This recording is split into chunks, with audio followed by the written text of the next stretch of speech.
Un témoignage de l'au-delà, de l'homme de Dieu Adam de Campo qui est mort pendant 5 heures et a vu les forces de l'univers. Lors d'un rassemblement stratégique, Adam de Campo est membre de l'église de l'Assemblée évangélique de Dieu à Rio Grande do Sul. En 1980, il mourut et visita le ciel et l'enfer, puis fut ressuscité par le Seigneur. Ce fait a été prouvé par les médecins de l'hôpital où il a été hospitalisé, à l'université de Santa Maria Hospital. Après sa résurrection, Adam a été interrogé par les médecins de cet hôpital et 2 journalistes. Adam affirme que le contenu de l'interview a été classé par les médecins dans un dossier à l'hôpital. Le témoignage d'Adam de Campo a été rendu public dans tout le Brésil, principalement par l'Église évangélique des Assemblées de Dieu. Adam de Campo a également influencé de nombreuses œuvres musicales religieuses du temps, qui ont été composées sur la base de son témoignage. Actuellement, Adam s'intéresse de plus en plus aux médias numériques.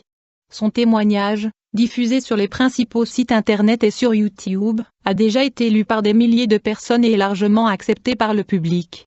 Le témoignage d'Adam est similaire au livre de l'Apocalypse, décrit dans la Bible, dans lequel Adam raconte en détail « Je m'appelle Adam Campo, je suis presbytère de l'Assemblée de l'Église évangélique de Dieu de Cauerina, au Brésil. J'étais un homme très incrédule, très dur au cœur, j'ai persécuté des chrétiens, qui se disputaient avec moi. En fait j'ai remarqué qu'ils s'humiliaient. Jadis, j'ai lapidé de nombreuses églises, j'ai mis fin à de nombreux services chrétiens dans des temples à ciel ouvert. Une fois, j'ai interrompu et arrêté le service dans un culte à ciel ouvert, jusqu'au jour où le Seigneur a envoyé son ange pour me confronter. Il est venu chez moi, au pied du lit de mon enfant et a dit à ma femme, « Je vais prendre ta fille, ce n'est pas à cause de toi, mais à cause de l'incroyance et de la dureté du cœur de ton mari. » Ma femme me rapporta ce l'ange de Dieu lui avait dit, mais je ne lui ai pas cru. Le lendemain, mon enfant mourut. Quelques jours plus tard, j'entendis une voix dans les airs, une voix rauque et dure me parlant et me disant, « Sais-tu pourquoi tu as perdu ta fille? Ces croyants évangéliques sont coupables, ils sont responsables de votre perte. » J'étais furieux. Je pensais qu'il était responsable de la perte de ma fille. Quand je suis allé à l'église pour les affronter, j'étais confronté par Jésus-Christ lui-même. J'étais face à face avec Jésus-Christ, qui a touché ma vie. Je suis devenu un chrétien né de nouveau. Les mois plus tard, j'ai été hospitalisé et je suis mort de l'arrêt cardiaque. Alors que je mourais, j'ai véritablement vu la mort venir me prendre dans la chambre. L'esprit de la mort avait des ongles en feu. Il avait une faucille dans la main droite. Il était enveloppé d'un nuage noir de ténèbres, et ce diable de la mort a rampé sur le sol de la chambre de service d'urgence, et il traînait sur le sol comme une limace. Il était tout noir, il a grimpé sur mon lit comme un escargot rampant, il est monté sur mon lit. Quand il a envahi mes pieds, j'ai senti la glace de la mort. J'ai senti la douleur de la mort. C'était 3-4 fois pire que la glace d'un congélateur. Et elle me couvrait lentement parce que la mort ne vient pas rapidement, elle vient lentement. Pendant ce temps il y eut un débat entre ma femme et le médecin qui voulait mettre mon corps à la morgue. À ce moment-là, Jésus descendit du ciel dans un rayon de lumière. Dans un nuage de gloire à l'intérieur de la salle d'urgence, me dit le Seigneur. Adam, tu dois détruire la mort, pourtant la mort m'avait déjà envahi. Il m'a appelé par mon nom et a dit, Adam, détruis la mort. J'ai dit que je n'avais aucune force, aucun pouvoir de lever la main pour faire quoi que ce soit. Jésus m'a dit pour la 3e fois, je te charge de détruire la mort, Adam. Finalement, j'ai fait un effort énorme et touché mes doigts. L'esprit de mort est sorti. J'ai vu un feu bleu s'échapper de mes doigts et ce feu a fait fondre le monstre de la mort. Il a fondu comme de la cire, puis Jésus me dit, Adam, viens avec moi. Immédiatement je me suis levé. À gauche de mon lit se trouvait l'être de lumière et de gloire qui était le Seigneur. Je ne pouvais pas voir son visage. Le sol de la salle des urgences était rempli de gloire pure, un cristal d'or pur. Les médecins entrèrent au milieu de la gloire, mais ils ne l'ont pas vu. Ils n'ont pas non plus vu Jésus qui était dans la salle d'urgence. Et ils ne m'ont pas entendu non plus, ils ne pouvaient pas remarquer et voir que nous étions là. Quand je me suis levé, Jésus m'a dit, viens avec moi. Je me suis levé et j'ai vu mon corps se coucher. Je me demandais comment ça se fait que je suis deux. Mon corps est couché et je suis debout. J'ai regardé Jésus, puis mes pieds et mon corps, j'ai vu que j'étais dans un corps de gloire, j'ai regardé Jésus, j'ai remarqué que mon corps était le même que celui de Jésus, j'étais dans un corps de gloire. J'étais dans le nuage de gloire. La Bible dit, nous attendons aussi comme sauveur le Seigneur Jésus-Christ, qui transformera le corps de notre humiliation, en le rendant semblable au corps de sa gloire. par le pouvoir qu'il a de s'assujettir toutes choses. Il y a aussi des corps célestes et des corps terrestres, mais autre est l'éclat des corps célestes, autre celui des corps terrestres. Jésus s'est tourné vers le côté sud et je l'ai suivi. Jésus a dit, marchons un peu. Jésus s'est tourné vers moi et m'a dit, tu es à 9 mètres de ton corps. J'ai regardé le lit et j'ai vu mon corps très blanc avec la neige. De là, Jésus a tourné à droite, nous avons commencé à marcher, nous avons quitté l'urgence, nous avons emprunté une route large et sale, pleine d'épines et de chardons, et nous avancions, nous descendions et descendions vers l'abîme, il commençait à faire sombre et difficile, nous marchions sur une route qui était stérile, et les diables ont commencé à attaquer sur la route, ils ont ouvert leur aile, Jésus était toujours éclatant et rayonnant de lumière. Ces démons ne pouvaient pas supporter la lumière du Seigneur. Quand ils ont vu la lumière de Jésus, ils ont disparu. Et puis, nous nous sommes éloignés de la terre, très loin, dans un lieu inaccessible à la pensée de l'homme. Nous nous dirigions vers le royaume de l'enfer. Enfin j'ai vu Jésus s'avancer. Devant une porte noire, une énorme porte. Et il toucha cette porte avec ses doigts. Et cette porte s'est ouverte du sud au nord. La porte des enfers s'est ouverte devant nous. Je me suis évanoui. Je voulais me raccrocher à Jésus car l'enfer est terrible. Nous sommes ensuite allés en enfer et nous sommes restés à gauche de la falaise de l'enfer. J'ai paniqué quand j'ai vu ce démon qui ouvrait la porte de l'enfer. C'étaient des démons énormes autour de la porte. Ils avaient la forme d'une tête de cheval, ils avaient les dents comme un vampire, des yeux de feu, tout le corps plein d'écorce comme des crocodiles, ils étaient toutes couvertes de fourrure hérissée d'épines. Ils avaient les pieds ronds comme de sabots de cheval, des longs bras, clous allongés comme du feu. Et ce qui m'inquiétait le plus à l'entrée des enfers, c'étaient les hommes monstres. Des milliers d'hommes qui avaient des visages défigurés se trouvaient à l'entrée de l'enfer. Eh bien je me suis dit, ils avaient les corps déchirés, la tête d'ours, la tête de tigre, la tête de lion, les mains et les pieds comme celles de bêtes. Du coup, Jésus a clarifié ma compréhension et dit, ceux que vous voyez comme des monstres sont les hommes qui ont blasphémé contre mon esprit. Et ceux qui auront proféré autant de blasphèmes seront transformés en monstres ici en enfer. Et là, j'ai commencé à regarder le cri et le désespoir des âmes. Les âmes souffrantes étaient squelettes, desséchées. Les yeux gonflés, défigurés, et les démons étaient dans un festin d'orgie avec des âmes. Le cri du désespoir des âmes en enfer est terrible.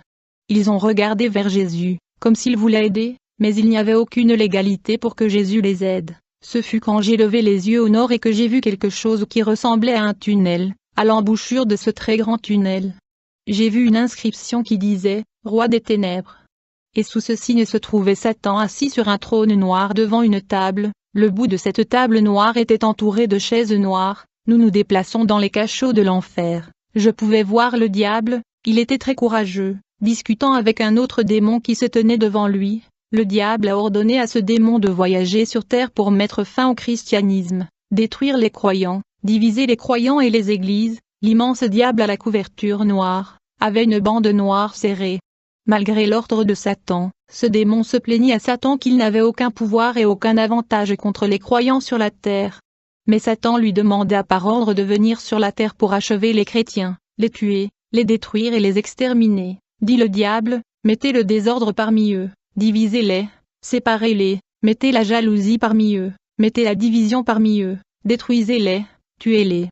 Vous devez séparer les couples chrétiens, mettre la jalousie et l'envie parmi les couples, créer un conflit entre les croyants sur terre, mais le démon s'est plaint de n'avoir ni pouvoir ni avantage. Toutefois le diable continua de lui parler et a dit, rendez ces croyants pleins de désir d'être renommés et d'être grands. Pourtant ce démon savait que son pouvoir était limité et il disait au diable, souvent quand ces croyants sont ensemble et quand ils discutent, j'essaie de les approcher, dans la plupart des cas l'un d'entre eux finissent par sentir ma présence, et va se mettre à louer leur Dieu. En conséquence, je dois courir et je suis obligé de tirer mes fléchettes de loin, mais je ne les ai jamais atteints, j'essaie de les paralyser mais elles ne font que chanceler, il est difficile de les toucher. Pendant que le diable donnait ses ordres, il dit à ce démon, fais ce que je te commande sur la terre, si tu ne fais pas ce que je t'ai commandé, quand tu viendras ici, je t'affligerai, je te brûlerai et je t'opprimerai, alors tu prends plus de démons avec toi, prenez plus d'adeptes avec toi. Du coup j'ai vu ce démon pousser un cri qui a secoué l'abîme.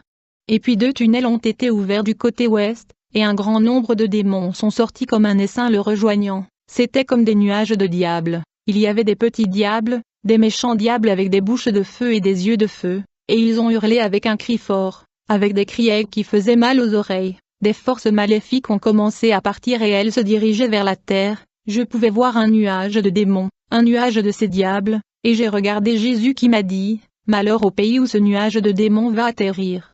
Je remarquai encore que beaucoup de démons restaient en enfer et participaient à une fête d'orgie torturant les âmes perdues, infligeant toutes sortes de tourments aux âmes perdues. Et les âmes ont commencé à crier au désespoir, elles voulaient se cacher, mais en enfer, elles n'ont nulle part où se cacher. Je regardais l'horreur, puis j'ai levé les yeux sur la bande du nord et j'ai vu Satan convoquer des démons, il a poussé un cri, il y a eu un grondement à cette table, et il a convoqué une réunion de diables. Les démons ont commencé à apparaître de tous les côtés. C'étaient des démons supérieurs et dominants. Et quand tous les démons sont venus, Satan a dit, « Cette réunion que j'ai appelée est pour nous d'utiliser et faire usage de la technologie. Vous utiliserez la technologie pour neutraliser et paralyser le christianisme sur terre. » Ces chrétiens se lèvent, et ils grandissent en nombre. Nous devons les arrêter, nous ne pouvons pas laisser cela continuer, nous devons les diminuer. Puis se leva parmi la congrégation le démon de la technologie qui a dit, « Satan, vous savez que je maîtrise la technologie sur terre. Et j'ai eu beaucoup de succès. Une des technologies que je maîtrise est la télévision. Et je la perfectionne chaque année. Ces derniers jours, je vais lancer une nouvelle technologie et une nouvelle fonction dans la télévision sur terre, ce qui va bouleverser le monde. » Le démon de la technologie a dit à Satan, « J'ai réussi avec la télévision, j'ai pu arrêter, lier et asservir beaucoup d'âmes, et elles sont asservies à cause de la technologie. J'ai réussi à mettre des chrétiens en esclavage et captivité à travers mon instrument la télévision, dit le démon au diable, grâce à mes films de gala, feuilletons, films pornographiques, films d'horreur. J'ai lié et asservi les enfants de Dieu dans le monde entier, et nous n'avons plus peur d'eux, car leurs noms sont déjà enregistrés dans le livre de la mort en enfer. Ces âmes sont déjà les nôtres. Je travaille également avec le commandant Colombe qui est un autre grand commandant, dit le démon de la technologie au diable. Nous avons également réussi à empêcher les enfants de Dieu dans le monde à donner leurs dîmes, donner leurs offrandes, nous leur avons fermé les portes d'emploi, et ils n'ont pas d'argent, ils ne peuvent pas grandir, ils doivent arrêter l'œuvre de Dieu. Ensuite j'ai vu un grand commandant de l'enfer qui leva et dit à Satan, « Sur la terre, je commande les substances toxiques, l'alcool et le sexe, j'ai très bien réussi. J'ai renversé le christianisme sur terre, j'ai renversé de grands chefs pentecôtistes sur terre par le sexe et l'alcool. Comme vous le savez, je vous ai déjà présenté leurs âmes ici, puis un autre démon est apparu dans la congrégation, c'est une puissance diabolique au nom de Crâne de la nuit, qui est un grand commandant, dit-il à Satan. J'ai beaucoup de succès sur terre. J'ai tué beaucoup d'humains par 2 accidents, j'ai ordonné aux démons de prendre la vie de nombreuses personnes sur la terre, j'ai incité beaucoup de gens à se suicider. Ce démon au nom de Crâne de minuit est l'esprit de mort qui organise et cause des crimes mortels et toutes sortes d'homicides et d'agressions. Il commande sur terre tous ces crimes. Puis le démon de minuit se lève et dit, « Satan, j'ai eu beaucoup de succès sur terre. J'ai commandé sur la terre l'état de nerfs. Les gens ne dorment pas à minuit, nous ne laissons personne dormir. J'ai mis la peur dans l'humanité, et ils ne dorment pas et ils deviennent nerveux, et beaucoup deviennent fous. Ils remplissent les hôpitaux, beaucoup d'entre eux sont dans des asiles d'aliénés.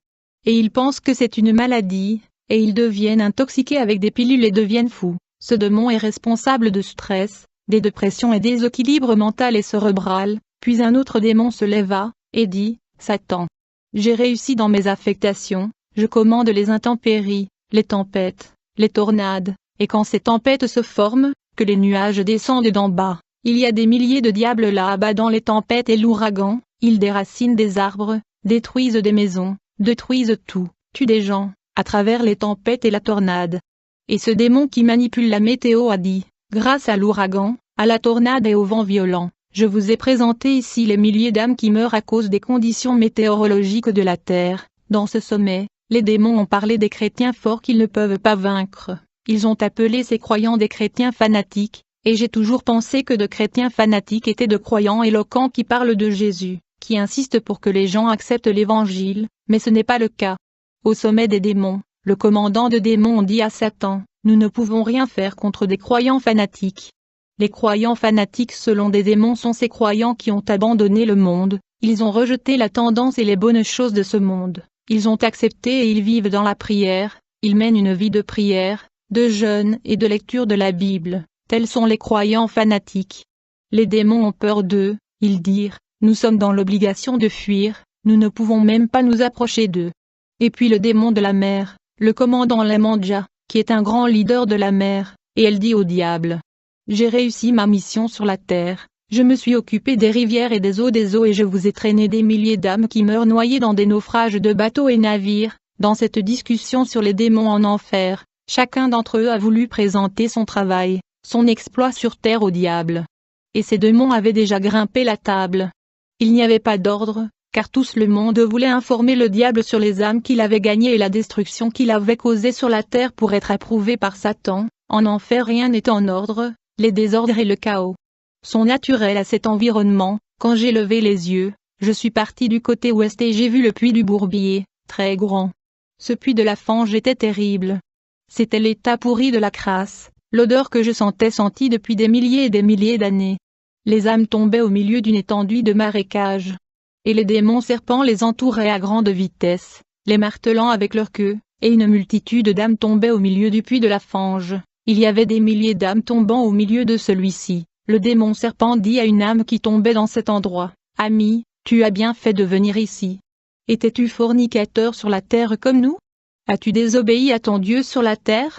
Comprends qu'ici tu souffriras comme nous. » Et gens qui ont atterri dans cet endroit ont hurlé de désespoir, de douleur.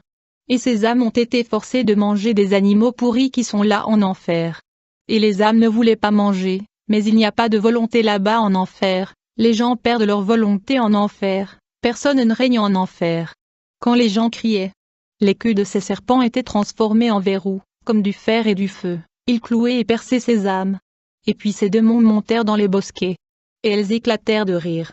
Les démons serpents secouaient le sirop et jetaient les âmes sur un rocher. Et une file de démons attendait pour enchaîner et emprisonner les âmes nouvellement arrivées dans l'abîme. J'ai vu les âmes emprisonnées avec le cœur coupé au milieu, les yeux plissés et pendus. Il y avait des souffrances, d'autres avaient la tête écrasée, ils étaient tous dans une sorte de souffrance. Une de ces âmes a été demandée, « Que faites-vous ici ?» Il a dit que je venais d'atterrir ici, je fréquentais l'église, mais je n'étais pas obéissant à Jésus, j'étais dans le péché, j'ai pris le repas du Seigneur dans le péché, maintenant j'ai atterri ici. L'âme a été emprisonnée, enchaînée, jetée sur le rocher infernal. Puis cette rangée de démons alignait les âmes que les démons serpents tiraient de la boue. Et une autre lignée de démons prenait leur nom, ils couraient et prenaient leur nom, demandaient leur nom. Je voyais les démons se promener sur la terre à la recherche de corps à incorporer, puis de là, j'ai levé les yeux à gauche vers la bande de l'ouest et j'ai vu les galeries infernales. Voyant cela, je me suis évanoui. Les immenses galeries plus grandes que le canton, les galeries infernales. Plein de corps nus de personnes. J'ai vu du sang, des larmes et de la sueur. Le feu monte du bas en brûlant les corps des âmes perdues dans ces galeries. Ce feu hurle comme un lion. Le feu de l'enfer n'est pas comme notre feu de la terre. Le feu de l'enfer est rouge comme le sang, il est rouge comme le sang.